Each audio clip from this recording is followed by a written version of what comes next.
Hello, and welcome to another episode of Empyrion Galactic Survival. I am going to be working on the guide. It's just going to be another guide for Empyrion Galactic Survival. I'm going to be going through how to submit bug reports and why it is important to submit them, because, well, if you haven't already figured it out, bug reports are kind of the only way that the developers have to find certain very difficult to reproduce bugs.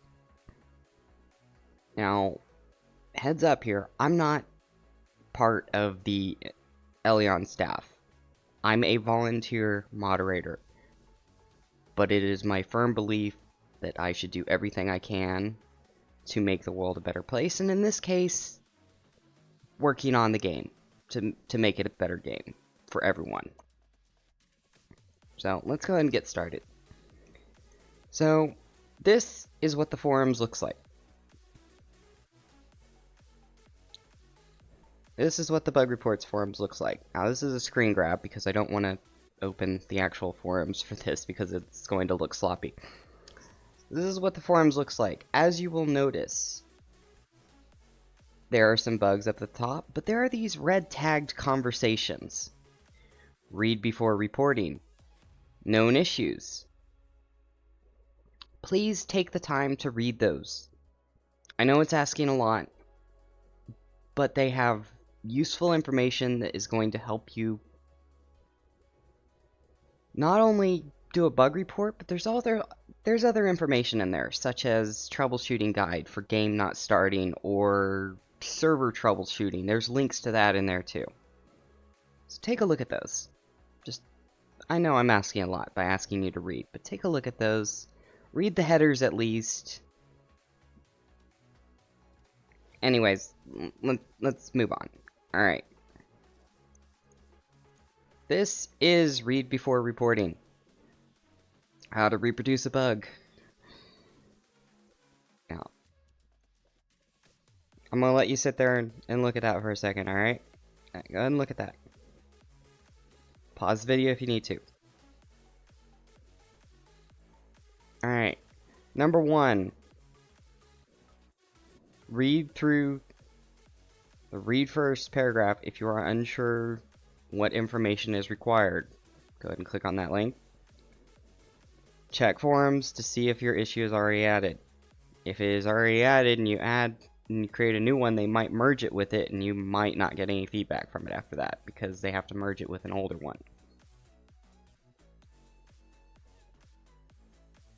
Check to see if you have the other ones are not really applicable here, but I urge you to read 3 and 4. Alright.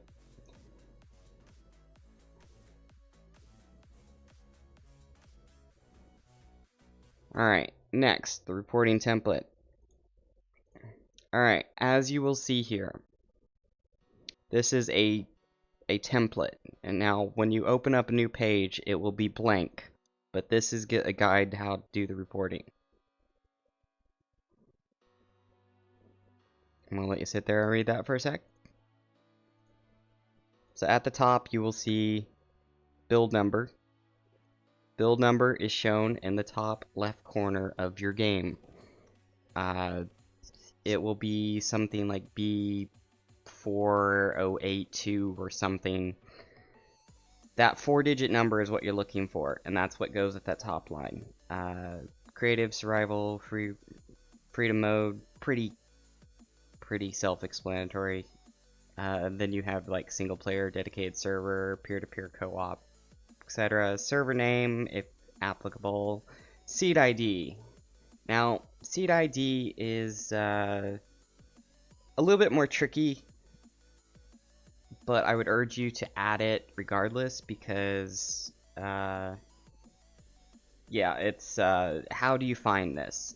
I guess is what's going to be a major question here. How do you find the seed ID?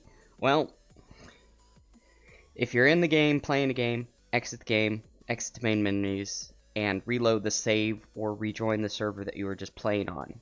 Now, with the tilde key, this is the key above the tab key, below the escape key. You hit that. That's the console. Now you scroll up until you see a seed ID equals in the line. And the reason that I say exit the game before and then rejoin the game before you do this, because the logs get pretty cluttered. And doing it this way, you won't have to scroll up too far. Probably have to scroll up about 20 entries or so. Maybe less, maybe more. And just copy in that 7 to 10 digit seed number here. Usually it's a 7 digit. It's I don't remember the exact number of digits it is, but it will say seed ID. If applicable, modified playfields. If the playfield is modified, they may ignore it. And in fact, they will most probably ignore it. So you need to reproduce the bug in an unmodified default vanilla game. If that's not clear, well, that's alright. So, you do the you reproduced it in a default unmodified game, and you're now on the bug report. Well, next you have your reproducibility. Sometimes unable. If it's unable, you probably shouldn't be making the report. Well, I shouldn't say that. If you're unable to reproduce it, sometimes it is logical to make a report with any information that you do have, and ask for more information. That way other players can add that information, know it's an issue, know it's not just them, and hopefully get it solved. I have done this several times. Being like, I don't have enough information. I know this is a bad bug. Can I get more information from the other people in the forums? Alright. Severity. Trivial, minor, major, crash. Trivial are for things like textures not rotating properly. Minor are for NPCs running into walls. Yeah, that is minor. Major is something like the fuel bug, which we are currently dealing with. I'm not going to speak on that because I already put a pinned comment in the last video, and it's not directly applicable to this. Next is crash. Now, crash is exactly what it is. Crash. It means that an error or a bug causes a crash. Either crash to desktop or crash to main menu.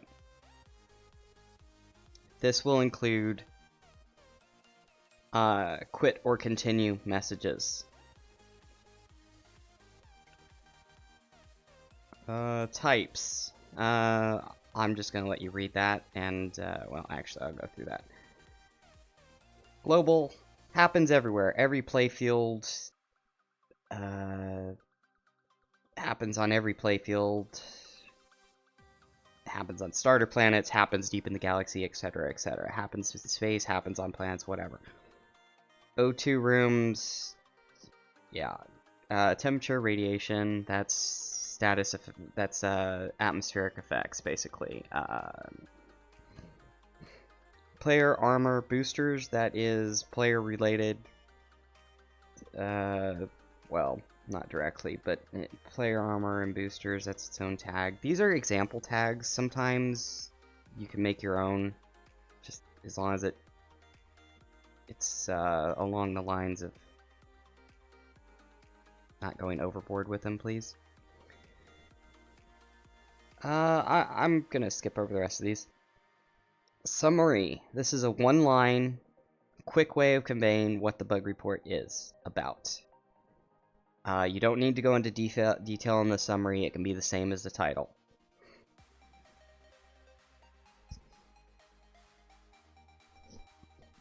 Now, description. Short description. This is where you do go into detail. You go into a little bit of detail. Try to keep it as brief as possible and as succinct as possible. Now, as you can see, steps to reproduce. Now, I have an additional note here. Not only is this essential, this is critical. This is something that if you don't give them the steps to reproduce, then it won't get fixed. It's as simple as that. Take the time to fill this out. If you don't have steps to reproduce, list what you can, what you were doing before, and see if you can. And I would even go as far as saying that before submitting a bug report, make sure that you have a clear list of steps to reproduce it. Alright. That's all I'm going to say about that. Screenshots, crash logs, other related information or download links. This can include This can include a compressed zip folder of your actual game, screenshots, compressed zip folder of your logs, and there is information on where to find those logs in the forums. And in fact, in the previous forum post, read before reporting, it's in that one. It's on that page.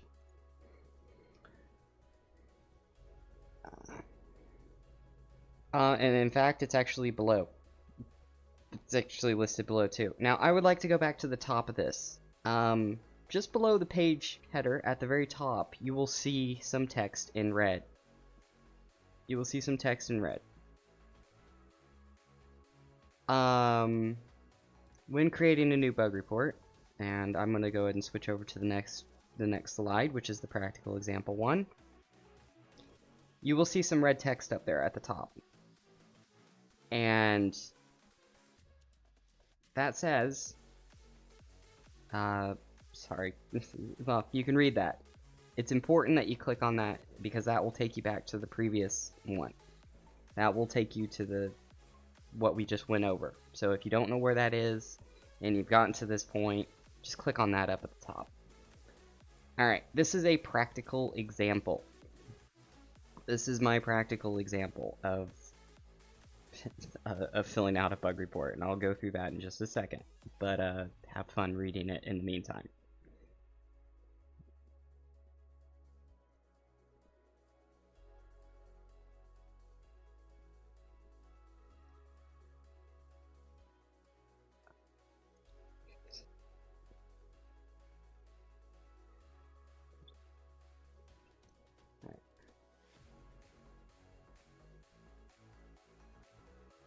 Alright, so this obviously is a joke post, as you can see. Gerald wasn't wearing a seatbelt, was plugged into an asteroid. Build B4243, that's the build number that I was telling you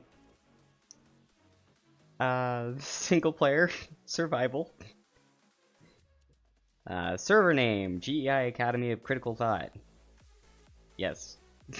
I chose that. That's not an actual server, it's just me being silly. Now, seed ID, as you can see, I already went through that. Generally is found on the console after logging into the server or opening up a save. Generally a 7-digit number. If applicable, modified playfields. Self-explanatory. Yes, Reforged is a modified playfield, so reproduce it in default vanilla game mode. Reproductibility, always. Severity, trivial. And if I might add here, but not write down, quite entertaining. Type, NPCs. And actually, I would have put blocks, /blocks on there too, because he is a crew block, a device block. Which, yeah. Gerald wasn't wearing, summary, Gerald wasn't wearing a seatbelt and flung into an asteroid. Silly Gerald. We all know that you're supposed to be wearing seatbelts. Description. When you run into an asteroid at full speed, the NPC, codenamed Gerald, block, was dislodged and flung through the forward windshield, making a raspberry jelly mess on the asteroid surface. Steps to reproduce. Download the GEI Exalia Rose from the workshop. Yes, that is a real ship. Yes, you can download it for vanilla game modes. Go forth. Download. Spawn it, fuel it up. Get in the top bridge, and find an asteroid field. Ram into an asteroid at full speed with boost speed. Shout welcome to the party, pal, and have happy holidays. And I wish you guys a happy holidays. Alright, that is it for this report. I hope you enjoyed. If you find this useful in some way, please consider leaving a like, subscribing, leaving a comment, and I hope you have a good day. Remember, be kind to your fellow humans, do your best to be positive, constructive. Remember, good feedback is constructive feedback. Alright, have a good day. Thank you. Bye.